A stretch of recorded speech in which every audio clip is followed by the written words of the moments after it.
Hello class 9 students, मैं आज लेके आई हूँ आपका केमिस्ट्री का chapter atoms and the molecule. मैं शॉर्ट में समझाऊंगी क्योंकि वो बहुत बड़ा चैप्टर है। इस तरीके से समझाऊंगी कि आपको समझ आ जाए, ताकि अगर आपने चैप्टर नहीं भी पढ़ा हो तो आपके इस चैप्टर के बेसिक्स क्लियर हो।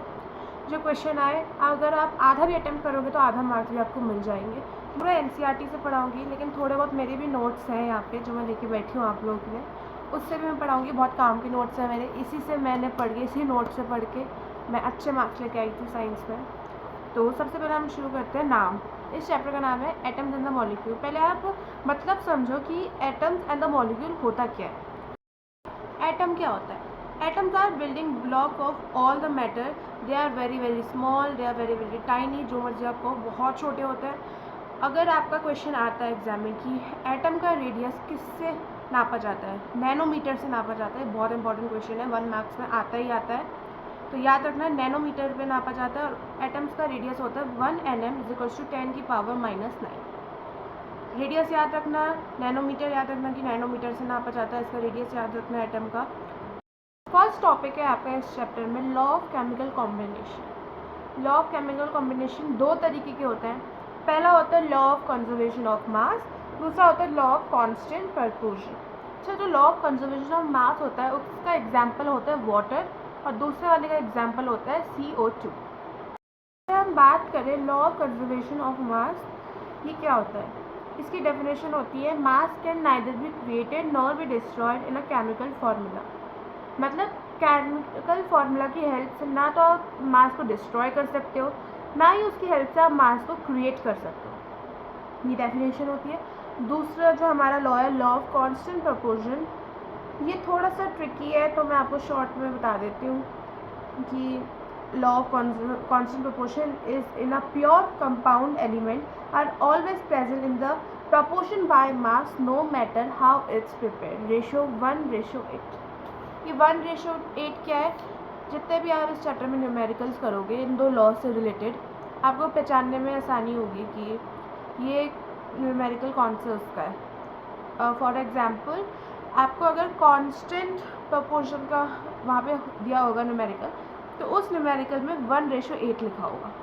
जहाँ 1:8 लिखा है, इसका मतलब समझ जाओ ये है कांस्टेंट प्रपोर्शन का न्यूमेरिकल।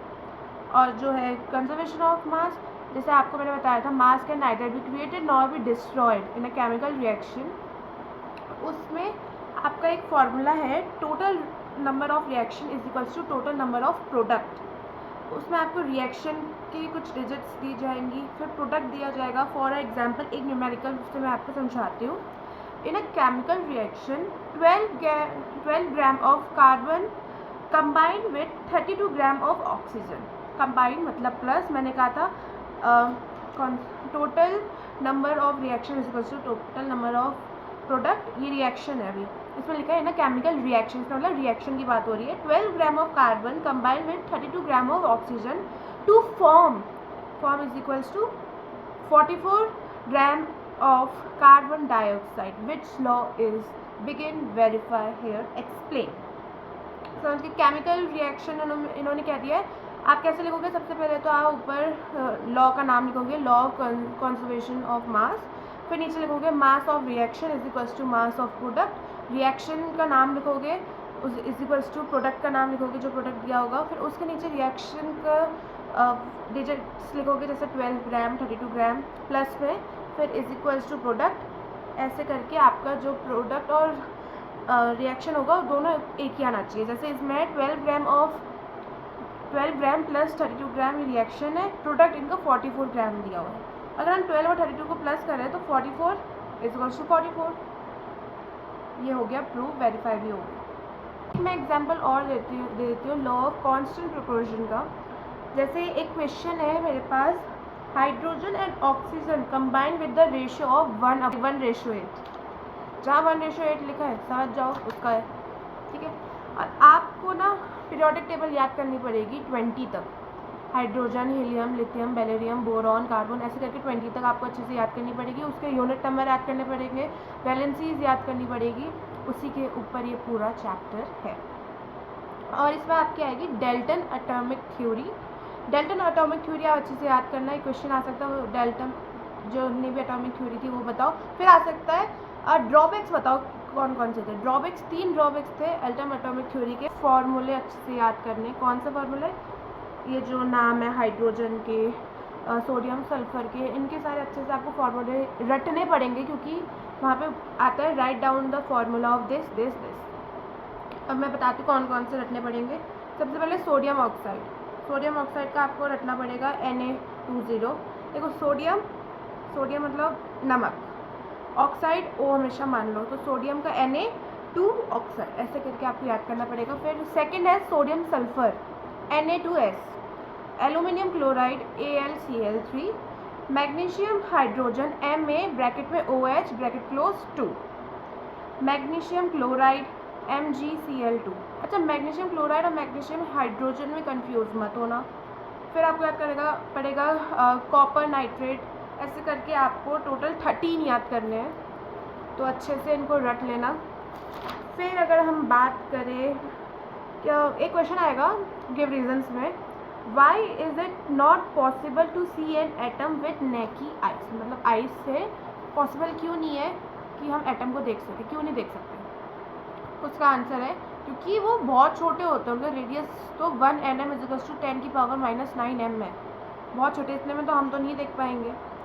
जैसे define atomic mass, define atomic mass unit, ये दोनों अलग अलग हैं, मतलब अलग अलग नहीं, क्वेश्चन अलग अलग है, आंसर दोनों का एक ही है। And atomic mass unit U = 1/12 mass of AC-12। ये है। अगर आपको एटॉमिक मास का फॉर्मूला चाहिए जिससे आप यूनिट निकाल सको, तो वो है mass of 1 atom of an element upon 1/12 multiply mass of AC-12। ये अच्छे से याद रखना, अगर नहीं आया तो ये फार्मूला भी लिख दोगे तो मार्क्स मिल जाएंगे। और फिर वही what is the correct atomic number of sulphur, ये बहुत क्वेश्चन आता है। सल्फ़र का आता है तो, और कार्बन का आता है, याद रखना कि किस नंबर पे था और वैलेंसी क्या थी, ये सब। अच्छा, मैंने आपको law of combination, chemical combination के मैंने 2 टाइप के बताया। अब ये what is law of chemical combination, ये होता क्या है, खुद क्या होता है, इनके मैंने 2 टाइप बताया कि ये 2 टाइप के होते हैं, ये होता क्या है, बट मैंने ये नहीं बताया। Atoms combine together to give molecule in according to follow a law is called chemical combination. Question बहुत आता है कि name the element which is not combined with another element, कि कोई ऐसा एलिमेंट बताओ जो किसी एलिमेंट के साथ कंबाइन हो ही नहीं सकता। वो कौन सा होता है? Noble gas. नोबल गैस किसी के साथ भी कंबाइन नहीं हो सकती। इसके एग्जाम्पल भी बहुत सारे, एग्जाम्पल्स भी करके जाना। फिर calculate the formula unit mass of ZnO Na2O K2CO3। किसी किसी में नीचे उनकी वैल्यू भी गिवन होती है। अगर वैल्यू गिवन हो तो आप अच्छे से सॉल्व कर सकते हो, आपको पता है कि Zn की वैल्यू ये दे रखी, तो इसको इसमें पुट करके आप अच्छे से निकाल सकते हो। बट जिसमें नहीं दी होती वो टफ है, इसलिए मैं बार बार बोल रही हूँ फॉर्मूले याद करके जाना। आपके एनसीईआरटी में अच्छे से फॉर्मूले, जितने एनसीईआरटी में ना वही पढ़ लो, वही हो जाएगा आपका, उसी से काम बन जाएगा। एक क्वेश्चन आएगा, name the electrically charge particle, ये मेरा आया था, मैंने पढ़ा नहीं था। उसका आंसर था आयन, ION। आयन एक ऐसा है जो इलेक्ट्रिकली चार्ज, ऑटोमेटिकली चार्ज रहता है। एक ये क्वेश्चन होगा, डिफाइन आयन कर लेना आ सकता है। और which are the 2 type of ion, 2 तरीके के आयन होते हैं, एक तो cation and anion. Cation CATION, example Na+। Anion का एग्जाम्पल आप लिख सकते हो O2 माइनस O, उसकी पावर 2, फिर माइनस की साइन लगाना। डिफाइन मॉलिक्यूल और what is molecule, group of 2 और more elements chemically combined together. 2 या 2 से ज़्यादा जो होते हैं एलिमेंट्स, वो एक साथ जब कंबाइन हो जाते हैं उसको कहते हैं मॉलिक्यूल। चैप्टर का नाम atoms in the molecule, atom से पढ़ा समझा दिया मैंने, मॉलिक्यूल भी समझा दिया। अच्छा, मॉलिक्यूल जो है वो कितने तरीके के होते हैं? वो 2 तरीके के, molecule of elements and molecule of compound. ये 2 तरीके के होते हैं। और ये भी पढ़ लेना कि what is molecule of element, क्या काम होता है, और कंपाउंड का क्या काम होता है, ये सब आप अच्छे से पढ़ के जाना। Calculate the formula mass unit of H2O C2SO4 CaCO3। CaCO3 बहुत इंपॉर्टेंट है, ये आता ही आता है हमेशा। इसके आप मास यूनिट कैलकुलेट करके आंसर देना पड़ेगा रफ में। अगर आपको 1 मार्क्स का भी आ सकता है ये, मेरे बारी में तो 3 मार्क्स का क्वेश्चन आया था ये 9th में, किसी किसी के 1 मार्क्स का MCQs में भी पूछ लिया जाता है।